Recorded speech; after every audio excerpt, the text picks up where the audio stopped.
The poor man who changed a millionaire's life forever. Every morning, at exactly 6:15 a.m., he sat on the cold bench outside the subway station. Same torn jacket. Same worn-out shoes. Same quiet eyes. People passed him every day, suits, heels, coffee cups in hand, but no one ever stopped. Except one man. His name was Daniel Carter, a wealthy businessman who owned half the buildings downtown. To most people, Daniel had everything: money, power, respect.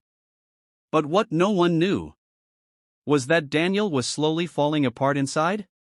Hourglass not done the first meeting, hook. That morning, Daniel was late.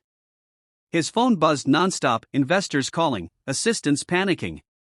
A deal worth millions of dollars was about to collapse.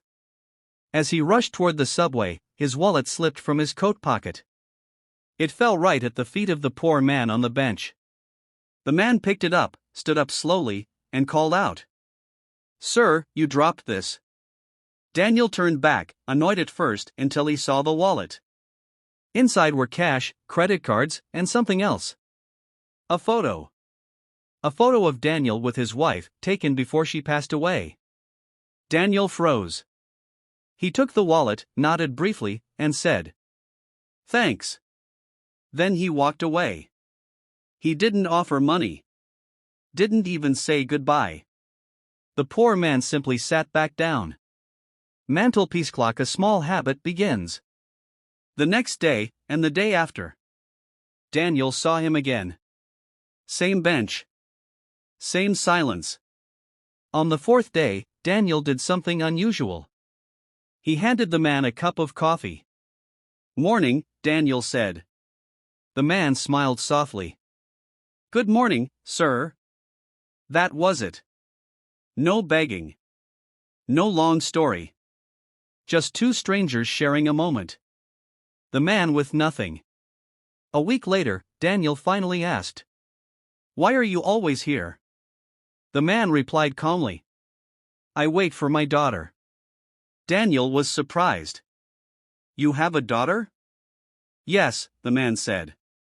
"She works nearby. She brings me dinner when she can." Daniel looked at his clothes. "At your age, don't you work?" The man smiled again, but this time, it was sad.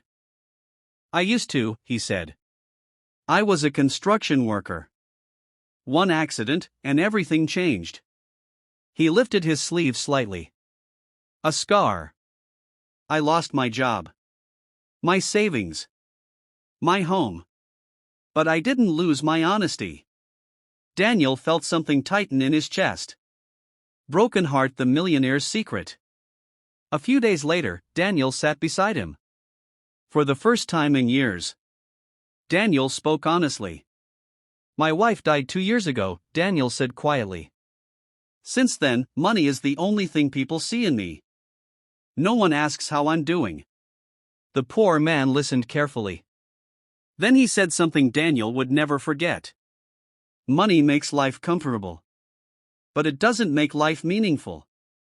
Daniel laughed softly. "You sound wiser than all my advisors." The man replied, "Pain is a very good teacher." Cloud with rain: the rainy night, turning point. One night, a heavy storm hit the city. Daniel drove past the subway station and stopped. The bench was empty. Panic filled his chest. He parked the car and searched nearby. Finally, under a bridge, he found the poor man shivering, soaked, coughing badly. "You'll die out here," Daniel shouted. The man smiled weakly. "God decides that, not the rain." Daniel didn't think. He took off his coat, wrapped it around the man, and said, "You're coming with me." Hospital: a decision that changed everything. At the hospital, doctors confirmed it. Severe pneumonia. As the man slept, a nurse approached Daniel. "Are you family?" she asked. Daniel hesitated, then said, "Yes." He paid the bills. All of them. Not because he felt rich, but because he felt responsible. Sunrise: the truth revealed. Days later, the man woke up. When he saw Daniel, his eyes filled with tears. "You didn't have to do this," he said. Daniel replied. "You returned my wallet when you had nothing. This is the least I could do." The man whispered. "I was afraid my daughter would be alone." Daniel froze. "Your daughter, what's her name?" "Emily." Daniel's heart stopped. Emily was his assistant. The same woman who worked late nights. The same woman who never talked about her father. Astonished faced the twist. The next day, Daniel called Emily into his office. He said softly, "I met your father." Emily broke down crying. "I didn't want anyone to know," she said. "I didn't want pity." Daniel stood up and said, "You won't get pity. You'll get respect. House with garden, a new beginning." Daniel arranged a small apartment for the man. Not charity. A home. He also gave him a job, not out of sympathy, but dignity. Supervisor at one of Daniel's construction sites. Months passed. The poor man stood taller. Smiled brighter. And Daniel? He changed too. He started visiting the subway station not to pass through, but to remember. Red Heart, the final lesson, ending. One evening, Daniel asked him, "Why did you return my wallet that day?" The man answered, "Because even when life takes everything from you, your character is the one thing you must protect." Daniel nodded.